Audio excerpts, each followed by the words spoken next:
Oi, hoje eu tô aqui com o terceiro vídeo do Vips de Horror e hoje eu venho pra falar pra vocês sobre 3 contos do Stephen King que estão neste livro aqui, Sombras da Noite. Esse livro contém 20 contos do Stephen King e eu li ele no ano passado e eu achei bem interessante, mas existiam 3 contos que me marcaram mais, tanto que eu lembrava deles até hoje, então eu resolvi reler pelo menos esses 3 contos pra contar um pouco pra vocês. Esse vídeo conterá alguns spoilers e ao mesmo tempo não conterá, porque eu vou contar mesmo os contos, mas mais pro final eu acredito que eu não fale, porque acho que o final é bem interessante você mesmo descobrir. Então, ao mesmo tempo que tem spoiler, não tem. Enfim. O primeiro conto é A Máquina de Passar Roupa, que vai começar quando o Hampton, que é um agente da lei, vai até uma lavanderia onde houve uma morte. Então a senhora Frewley, eu acho que é assim que se fala, ela acabou morrendo por causa de uma máquina de passar roupa. Até aí é uma coisa meio boba, mas vai acontecer que você vai sentir nojo dessa cena, conforme o Stephen King vai descrever. Hampton olhou demoradamente, imóvel, e em seguida fez algo que em 14 anos como agente da lei não fizera. Virou-se de costas, levou a mão trêmula à boca e vomitou. Ou seja, a gente já começa a perceber que não é uma simples morte, um simples caso que o Hampton foi lá investigar e tal. Ele vai ficar bem pensativo tentando entender o que aconteceu pra a senhora Frewley ter morrido por conta dessa máquina de passar roupa, já que ela tem uma espécie de trava de segurança. Então não tem como uma pessoa cair lá dentro e morrer. Não tem como. E eles aí pensaram, então deve ser algo que está desregularizado e tal. Só que eles foram ver e não estava desregularizado. Foram vários fiscais observar tudo e não estava desregularizado. Então já é um caso um pouco mais complicado. E tudo piora, digamos assim, quando acontece uma outra coisa relacionada a essa máquina. A máquina começou a dar a louca e o George acabou ficando preso. O George, que é tipo diretor, gerente ou dono, não consigo lembrar exatamente, da lavanderia, ele acabou ficando preso nessa máquina. E o Stanner, aqui estava junto com ele, arrancou todos os fusíveis, apertou no botão de desligar e nada da máquina parar de funcionar. O George acabou perdendo o braço por conta dessa louca toda aí que a máquina fez. Um pouco antes desse fato acontecer, o Hampton teve uma conversa com o Roger. E o Roger contou pra ele que uma vez teve uma geladeira.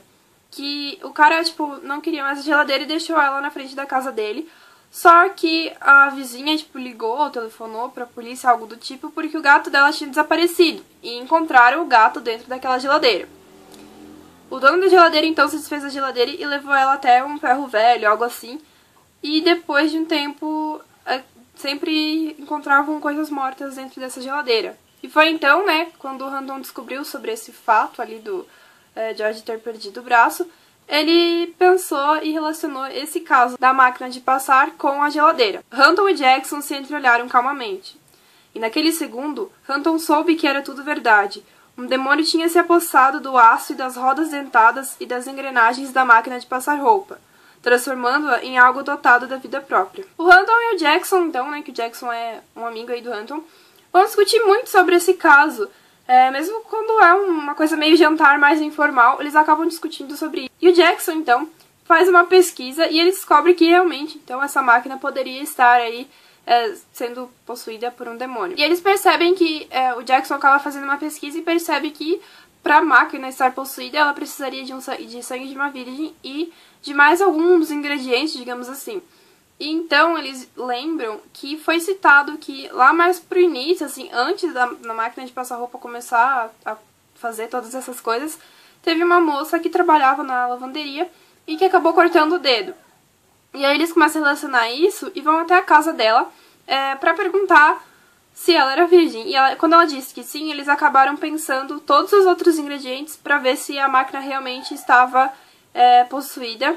E todos os ingredientes foram se fechando, tanto aqueles ingredientes mais estranhos e difíceis de se encontrar, eles eram substituídos por outros, sabe? Teve um negócio, acho que da gelatina, que era feita de um material que precisava, enfim, coisas desse tipo. E então eles estão decididos a exorcizar a máquina de passar roupa.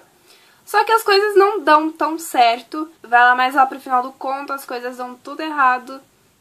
E a última frase que tem no conto é: a máquina já tinha saído. O próximo conto é o conto que mais me marcou, que é Às vezes Eles Voltam. Conta a história do Jim Norman, que ele é um professor que já começa ali quando ele tá procurando emprego. Isso me lembrou um pouco o Iluminado, mas, enfim, não tem nada a ver, ao mesmo tempo tem. Na verdade, ele, ao invés dele perder o controle, acabaram perdendo o controle com ele, sabe? Ele foi separar uma briga e, enfim, acabou acarretando em umas confusões. E ele acabou ficando sem emprego, até que ele foi procurar, né, outro lugar pra trabalhar. Então, começa ele fazendo entrevista com essa escola. Ele é contratado e tal, e vai começar a trabalhar lá. E ao mesmo tempo que ele é contratado, os pesadelos do passado voltam a assombrá-lo. Nesse pesadelo é quando ele lembra do episódio em que o irmão dele foi morto, quando ele tinha 9 anos e o irmão 12. Eles encontraram, né, eles passavam por um caminho e encontravam sempre uma ganguezinha. E um belo dia, essa gangue acabou parando eles e perguntando se eles tinham dinheiro. E eles ficaram amedrontados e tal. E acabou acontecendo uma certa confusão. E nessa confusão toda, o irmão dele foi morto. E ele tem vários pesadelos com isso. Até que um dia ele chega na escola e ele vê que tem um aluno novo na aula que ele menos gosta, assim, na aula que ele mais detesta dar, porque é uma aula basicamente para aqueles alunos que não querem nada da vida e que são, tipo, geralmente jogadores de futebol e coisas assim, como ele cita no livro. E esse aluno é extremamente parecido com um dos meninos que acabou matando o irmão dele. Sua sobrancelha direita era dividida por uma pequena cicatriz. Uma cicatriz que Jim conhecia. Não podia haver engano. Era uma loucura, era impossível. Mas também era um fato. 16 anos antes, aquele garoto havia enfiado um canivete em seu irmão. E ele já fica levemente aterrorizado, e os pesadelos acabam vindo com mais frequência ainda. E assim, o fato mais estranho ainda é que esse garoto novo chega para substituir um aluno que faleceu. Um tempo depois, mais um aluno do Jim morre, e aí mais um aluno acaba vindo, e também é um aluno extremamente parecido com um daqueles garotos da ganguezinha que matou o irmão dele. E o aluno que ele mais detestava dessa turma acabou virando amigo desses dois caras. E um belo dia, ele acaba chegando até o Jim e falando que os dois lá, ele não queria, tipo, se envolver em nenhuma confusão, mas os dois estavam querendo fazer umas coisas muito ruins e tal. E ele chega bem desesperado, mas ele vai embora. E depois disso, ninguém mais vê ele.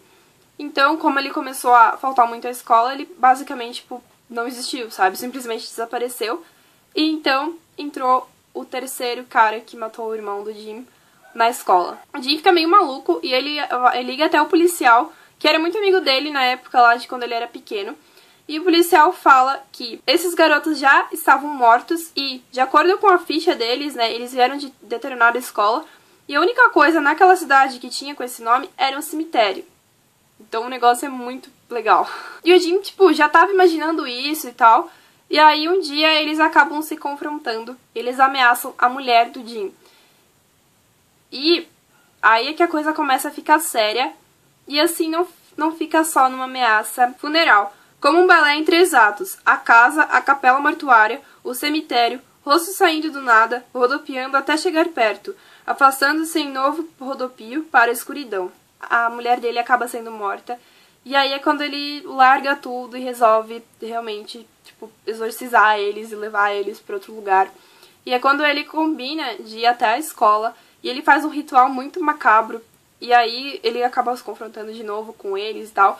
E ele pergunta, né, por que um dos garotos estava faltando? E é porque esse garoto estava vivo, né? Os outros morreram, mas o que estava vivo, então não tinha como vir. E esses caras, então, vão ser, tipo, exorcizados, mas o Jim sabe que às vezes eles voltam. O último conto que eu tenho pra falar pra vocês, eu acho que é um dos mais conhecidos, que é As Crianças do Milharal. Lembrando que esses 3 contos viraram filmes, ou às vezes do mesmo nome, ou de um nome diferente, mas eu não lembro de ter visto nenhum. Inclusive, o filme baseado em As Crianças do Milharal, eu achava que eu tinha visto, mas era um outro, enfim. Então eu pretendo ver. Esse conto começa quando o Bert e a Vicky, que são um casal que estão brigando muito, estão na estrada e eles acabaram desviando lá da estrada principal. E há um bom tempo ali só vem milho de um lado, milho do outro. Então só tem plantação de milho. E de repente uma criança passa correndo no carro e ele acaba atropelando essa criança. Só que quando eles vão ver, a criança já estava com o pescoço cortado e aí o negócio fica bem estranho.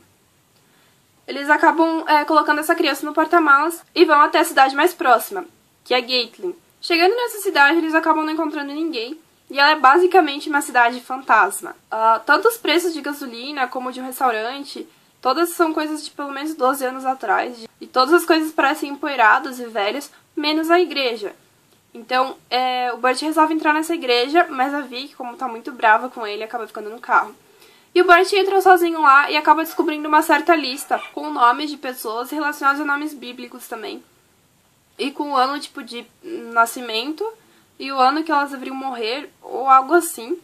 E ele acha aquilo estranho e de repente ele acaba despertando, né, porque ele tá tão entorpecido com aquilo que ele tá lendo, graças a Vicky que está buzinando loucamente no carro. E quando ele chega lá fora, tipo, tá cheio de criança em volta do carro.